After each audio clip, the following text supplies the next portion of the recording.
Hello students, welcome to my YouTube channel. Students, आप लोगों को यह जानकर काफ़ी ज़्यादा खुशी होगी कि मुझे मिल चुका है कक्षा 6वीं का विषय हिंदी का पेपर, वो भी वार्षिक परीक्षा सत्र 2024-25 का। ठीक है, और ये कक्षा 6वीं का जो हिंदी का पेपर है ये 6 मार्च को होने जा रहा है।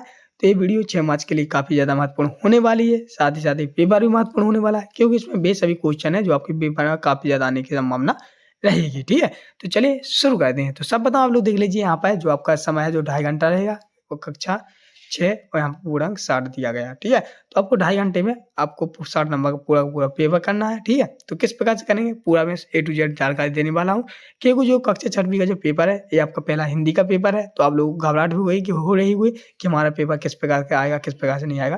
तो ये वीडियो मुश्किल से 10 से 15 मिनट बनेगा। 10 से 15 मिनट में आपको पूरी तरह से समझ में आ जाएगा कि हमारा पेपर किस प्रकार से आता है, किस प्रकार से हम लोग एप्लीकेशन लिखें यानी आवेदन पत्र लिखें, किस प्रकार से हम लोग निबंध लिखें ताकि अच्छे नंबर प्राप्त कर सकें। तो चलिए शुरू करते हैं। तो सब पता रहेगा आप लोग सामने यहाँ पर सही विकल्प जो कि है बहुविकल्प प्रश्न, जो कि क्वेश्चन नंबर 1 से 5 तक दिए गए हैं। तो यहीं को देखते हैं। तो सब पता लगा यहाँ पर पहला प्रश्न देख लेते हैं। पहला प्रश्न है, तिरंगे में स्थित केसरिया रंग किसका प्रतीक होता है।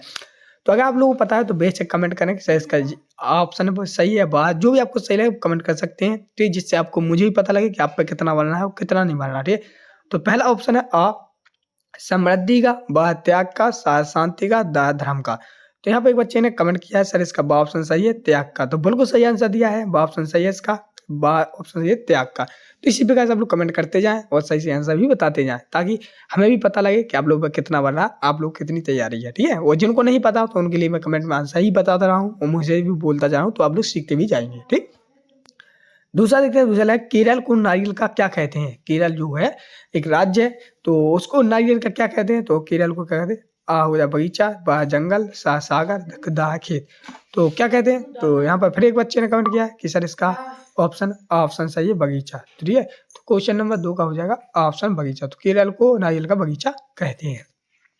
तो अगला क्वेश्चन है क्वेश्चन नंबर 3, जिसमें लिखा पढ़ना लिखना शब्द है। जो पढ़ना लिखना है वो क्या है, संज्ञा है या सर्वनाम है या क्रिया है या विशेषण है।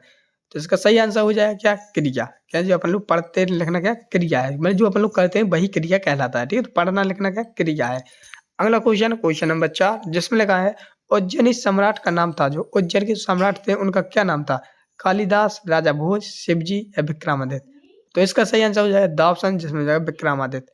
अगला क्वेश्चन है क्वेश्चन नंबर 5, जिसमें लिखा है क्वेश्चन नंबर 5, सामान्य रूप से पात्रों के अंग होते हैं। मतलब सामान्य रूप से पात्रों के अंग होते हैं कितने, 5 होते हैं कि 8 होते हैं कि 4 होते हैं कि 6 होते हैं।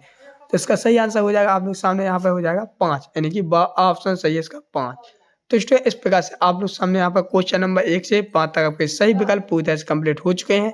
चलिए हम लोग करेंगे रिक्त स्थानों की पूर्ति। तो रिक्त स्थान भी यहाँ पर क्वेश्चन नंबर 6 से 10 तक दिए गए हैं, जो भी एक एक नंबर के दिए गए हैं। ठीक है, तो क्वेश्चन नंबर 6 में पहला देखते हैं, जिसमें लगा वीर शिव जी की उनको याद जवानी थी, क्या थी। तो इसमें लिखना है आपको गाथाएं, गाथाएं, गाथाएं। तो पहले में आ जाएगा गाथाएं। अगला देखते हैं अगला क्वेश्चन नंबर 7, जिसमें डॉक्टर बाबा के पिता का नाम क्या था। अगर आपको पता है तो बेशक कमेंट करें, और जिन लोगों को नहीं पता तो चलिए इसका आंसर बताते हैं। इसका आंसर बताने से पहले मैं यहाँ पे कोई खुशखबरी दे दूं। कक्षा 6वीं वाले जितने भी स्टूडेंट इस वीडियो को यहाँ तक देखें बेटा, सभी लोग चैनल को सब्सक्राइब कर लें। सभी लोग करें चैनल को सब्सक्राइब करने से बेटा यही फायदा होगा। जिस प्रकार से आप लोग सामने मैं हिंदी का पेपर बता रहा हूँ, इसी प्रकार से आप लोग सामने पूरे पेपर बताऊंगा। जो 6 पेपर आपके पूरे बताऊंगा, ठीक, चाहे सामाजिक हो, चाहे गणित हो, चाहे इंग्लिश। तो इसलिए आप लोग सभी चैनल को सब्सक्राइब कर बहुत से लोगों ने कर लिया था। हाँ, जैसे अभी भी आप लोगों ने कर लिया है, और इन लोगों ने नहीं किया तो जिन लोगों ने किया कर लें। तो इसका आंसर की बात करें क्वेश्चन नंबर 7 के, डॉक्टर भाभा के पिता का नाम क्या था। तो इसका नाम था श्री JS भाभा। क्या नाम था, तो अपन लोग श्री लगाएंगे क्योंकि बड़े होते हैं, जो बड़े होते हैं उनको श्री रखते हैं, यानी सम्मान देते हैं। श्री पे JS भाभा, भाभा लिख देंगे। ठीक है, भाभा। ठीक, ओके। क्वेश्चन देखते हैं अगला क्वेश्चन आप लोग क्वेश्चन नंबर 8, जिसमें लगा है हमारे शरीर के भाग में केवल जल है। तो कितनी प्रतिशत जल है, तो 70%। ठीक है, 70% जल है। अगला क्वेश्चन है क्वेश्चन नंबर 9, जिसमें लगा है बसंत आने पर आती थी। तो बसंत आने पर क्या आती थी, तो इसमें जाएगा हरियाली। तो हम लोग लिखते हैं हरियाली, हरियाली, हरियाली आती थी। ठीक है, अगला क्वेश्चन है क्वेश्चन नंबर 10, जिसमें लगा है ऊंचे पद पर कार्यरत थे। मतलब ऊंचे पद पर कार्यरत कौन थे, तो इसमें लिखना आपको हरि बाबू, हरि बाबू। तो स्टूडेंट इस प्रकार से आप लोग चारों क्वेश्चन नंबर 1 से क्वेश्चन नंबर 10 आपके देखते स्थान और सही विकल्प कंप्लीट हो गए हैं। तो इसके बाद देखते हैं हम लोग क्या प्रश्नोत्तर। चलिए, तो ये प्रश्नोत्तर आप लोग समझ अति लघु उत्तर प्रश्न रहेंगे, फिर आप लोग लघु उत्तर रहेंगे, फिर दीर्घ उत्तर रहेंगे। अब आप लोग समझा दें, यहाँ पर थोड़ा समझना जरूरी है। जो आपके अति लघु उत्तर प्रश्न है वो प्रश्न क्रमांक 11 से 16 तक, जबकि जो लघु उत्तर है प्रश्न क्रमांक 17 से 22 तक है, और दीर्घ उत्तर आपके 23 से 26 तक है। ठीक है, तो इनके नंबर भी अलग अलग दिए गए हैं, डिवाइड दिए गए हैं। जो अति लघु उत्तर प्रश्न है वे 2-2 नंबर के हैं, ठीक है, जो कि है 6। और जो आपके लघु उत्तर प्रश्न है वे आपके 3-3 नंबर के। और अगर दीर्घ उत्तर की बात करें तो दीर्घ उत्तर प्रश्न आपके 5-5 नंबर के, जो कि 4 दिए गए हैं। ठीक है, अब देखो यहाँ पर टोटल इसी प्रकार से आपका पूरा जुड़ के टोटल 60 हो जाता है। अब चलिए हम अति लघु उत्तर के प्रश्न देखते हैं। जैसे पहला प्रश्न लगा, कवि के अनुसार हमारा धैर्य क्या है, ये 2 नंबर में दिया है। खड़ग सिंह कौन था? आप सभी लोगों को पता था, खड़ग सिंह था, सभी को पता होगा। रानी लक्ष्मीबाई का घोड़ा क्यों अड़ गया था जी, तो ये क्या 2-2 नंबर में। इसी प्रकार से अगर 3-3 नंबर की बात करें तो 3 नंबर, जैसे पहला प्रश्न पूछा है, अल्प विराम किसे कहते हैं, पूर्ण विराम किसे कहते हैं, अपना घोड़ा बाबा पाकर बाबा भारती ने क्या कहा, यहाँ पर बाबा भारती लिखना था। तो चलिए अब इन सभी का आंसर आप लोगों के सामने यहाँ पे मैंने एक पीडीएफ बना ली है, क्योंकि इसमें मैं अगर आंसर लिखूंगा, जैसे मान लिया मैंने पूछा प्रश्न पहला, जब क्वेश्चन पूछा मैंने आज भी श्रीमद् भागवत गीता क्यों प्रसंग है, वह मैं यहाँ पर लिखूंगा उत्तर, तो यहाँ पर नहीं बनेगा। ठीक है, वो आपको समझ में नहीं आएगी, इसलिए मैंने इनके उत्तर की एक पीडीएफ बनाई है, उस पीडीएफ के माध्यम से मैं आपको समझाऊंगा। तो चलिए मैं अति लघु उत्तर प्रश्न से ही समझाऊंगा क्वेश्चन नंबर 11 से। तो जिसमें पहला प्रश्न था कवि के अनुसार हमारा धैर्य क्या है, तो चलिए यहीं से हमें देख लेते हैं। तो स्टूडेंट जी रहा क्वेश्चन नंबर 11, जिसमें लिखा था कवि के अनुसार हमारा धैर्य क्या है, तो इसका उत्तर जी रखा, कवि के अनुसार पूर्ण स्वतंत्रता प्राप्त करना ही हमारा धैर्य है। ठीक, एक लाइन के आंसर हैं, काफी ज्यादा सरल भी हैं, तो आप लोग इसको वीडियो को रुक के पूरे सीख लेना। क्वेश्चन नंबर 2 से लेगा, खड़ग सिंह कौन था, तो सभी लोग पता ही है खड़ग सिंह कौन, कुख्यात डाकू था, तो उन्होंने खड़ग सिंह एक कुख्यात डाकू था। क्वेश्चन नंबर 13 था, रानी लक्ष्मीबाई का घोड़ा क्यों अड़ गया था, तो उत्तर लेंगे रानी लक्ष्मीबाई का घोड़ा नया था, इसलिए वह नाला पार नहीं कर सका और अड़ गया था। तो क्वेश्चन नंबर 13 का आंसर हो जाएगा। क्वेश्चन नंबर 14 की बात करें, जिसमें लिखा अड़ु शब्द का अर्थ लिखिए, तो उत्तर लेंगे हम लोग अड़ु पदार्थ के छोटे छोटे अड़ु के छोटे, देखो अड़ु पदार्थ के छोटे कण को कहते हैं, यहाँ पर कण लिखना था, का और कण को कहते हैं, जो परमाणु से मिलकर बना होता है, परमाणु से मिलकर बना होता है। तो इस प्रकार से आंसर हो जाएगा। क्वेश्चन नंबर 15 लिखा है यहाँ पे, मीराबाई की भक्ति किस भाव की थी, तो उत्तर लेंगे मीराबाई की भक्ति संपर्ण और दाम्पत्य भाव की थी। ये क्वेश्चन नंबर 15 का आंसर। तो एक लाइन के उत्तर है, काफी आसान है, इसलिए आप लोग सीख लेना। और क्वेश्चन नंबर 16 में लिखा है, शेरशाह सूर्य के कार्यकाल में का वजन कितना था, यानी रुपये का वजन। तो शेरशाह सूर्य के काल में रुपये का वजन 11.5 ग्राम के लगभग था। ठीक है, अगला क्वेश्चन है क्वेश्चन नंबर 17, जिसमें लिखा है निम्नलिखित विराम चिन्हों के बारे में लिखिए। जैसे पहला लिखना अल्प विराम और पूर्ण विराम के बारे में, तो उत्तर लेंगे अल्प विराम। देखो अपन लोग लिखना अल्प विराम का अर्थ होता है थोड़ी देर ठहरना। पूर्ण विराम किसे कहते हैं, जहाँ वाक्य पूरा हो जाता है वहां वाक्य अंत में पूर्ण विराम का उपयोग किया जाता है। क्वेश्चन नंबर 17 का आंसर हो जाए, जो कि ये 3-3 नंबर के हैं, यहाँ लघु उत्तर लग गया ना, तो 3-3 नंबर के हैं।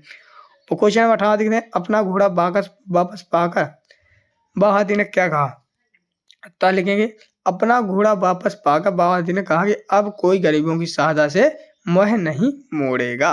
ये क्वेश्चन नंबर 18 का आंसर हो जाएगा। क्वेश्चन 19, शीला मूर्छित क्यों हो गई थी, उत्तर लेंगे शीला का पुत्र छत से गिरकर मूर्छित हो गया था, पुत्र को मूर्छित देखकर सदमे में शीला भी मूर्छित हो गई थी। क्वेश्चन नंबर 20 का आंसर हो जाएगा। क्वेश्चन 19 का क्वेश्चन नंबर 20 लगा, शिष्टाचार से क्या आशय, उत्तर लेंगे शिष्टाचार 2 शब्दों श्रेष्ठ और आचार से बना है। श्रेष्ठ का आशय श्रेष्ठ और आचार का आशय है आचरण से है। इस प्रकार शिष्टाचार का आशय श्रेष्ठ और आचरण से है। क्वेश्चन नंबर 21, जिसमें लगा श्रम की तुलना पूजा से क्यों की गई है, तो उत्तर लेंगे गांधी जी अपने सभी लेखों में श्रम या कार्य को पूजा के समान मानते थे, इसलिए श्रम की तुलना पूजा से की गई है। क्वेश्चन नंबर 21 का आंसर हो जाएगा। क्वेश्चन नंबर 22, आजादी का इतिहास कैसे लिखा जाता है, तो उत्तर लेंगे आजादी का इतिहास लिखने के लिए काली स्याही स्मृत रहती है, इसलिए तो अपार रक्त की आवश्यकता होती है, अर्थात आजादी का इतिहास खून बहाकर रक्त स्याही से ही लिखा जाता है। ठीक है, अगला क्वेश्चन नंबर 23, आज भी श्रीमद् भागवत गीता क्यों प्रसंग है, तो इसका आंसर देखते हैं। जैसे कि यहाँ पर लिखा था आज भी श्रीमद् भागवत गीता क्यों प्रसंग है, तो उत्तर लिखेंगे आज भी श्रीमद् भागवत गीता इसलिए प्रसंग है क्योंकि स्वास्थ्य और आसुरी प्रवृत्तियां आज भी समाज में संघर्ष तनाव पैदा कर रही हैं। आज भी न्याय अन्याय धर्म अधर्म के मध्य व्यक्ति संघर्ष कर रहे हैं, मोह ममता से घिरछत वर्तमान समाज। तो आप लोग इसको वीडियो को रुक कर पढ़ लेना, ठीक है, अगर मैं पढ़ूंगा तो आपको बोरिंग लगेगी और लंबा भी टाइम हो जाएगा। क्वेश्चन नंबर 24 से लगा भारतीय कोस्ट निवारक संघ चंपा स्थापना की कब की गई है? तो इसका आंसर लिखे भारतीय कोस्ट निवारक चंपा की स्थापना 1962 में हुई थी। ठीक है, तो इस प्रकार से वीडियो को रोक कर लिखना है क्योंकि 5वां नंबर में है तो दो बड़े लिखना है। अब आप लोग सामने आ जाता है अपने प्रधान अध्यापक को अवकाश हेतु प्रार्थना पत्र लिखे, यानी छुट्टी के लिए प्रार्थना पत्र लिखना है। तो काफी ज्यादा सरल भी आप लोगों को बनता ही होगा। सेवा में सेवा प्रधान अध्यापक, यहाँ पर आपको अपने स्कूल का नाम डाल लेना है, यहाँ पर विषय लिखना है अवकाश हेतु प्रार्थना पत्र। महोदय, सभी निवेदन है कि मैं गत रात्रि से बुखार से पीड़ित हूँ, जिसके कारण विद्यालय में उपस्थित होने असमर्थ हूँ। डॉक्टर ने मुझे 3 दिन के लिए पूर्ण विश्राम करने को कहा है, अतः मुझे आज दिनांक 6 तारीख से 8 तारीख तक की छुट्टी देने की कृपा करें। दिनांक डाल देना, आपके आगे का शिष्य नाम डाल देना। ठीक है, अगर आप लोग लड़की हैं तो शिष्य लिखना, लड़का है तो शिष्य लिख देना। अगला क्वेश्चन नंबर 26 जिसमें लगा है किसी एक विषय पर नंबर लिखना है। तो आप लोग इनमें से किसी एक पे लिखें। मेरा प्रिय दोस्त, त्योहार, मेरा बच्चा, मेरे ज्ञान का चमत्कार, प्रदूषण, महात्मा गांधी, मेरा प्यारा स्कूल। तो इनमें से आप लोग किसी पर भी आप लोग अच्छे आराम से नंबर लिख सकते हो। तो इस प्रकार से आप लोग सामने पूरा का पूरा हिंदी का पेपर बता दिया। फिर भी आप लोग किसी भी कन्फ्यूजन है तो आप लोग बेशक कमेंट करना, और साथ ही साथ अगर आप लोग इसके आगे का पेपर चाहते हैं चैनल को सब्सक्राइब कर लेना। मिलते हैं वीडियो में, तब तक के लिए जय हिंद, जय भारत।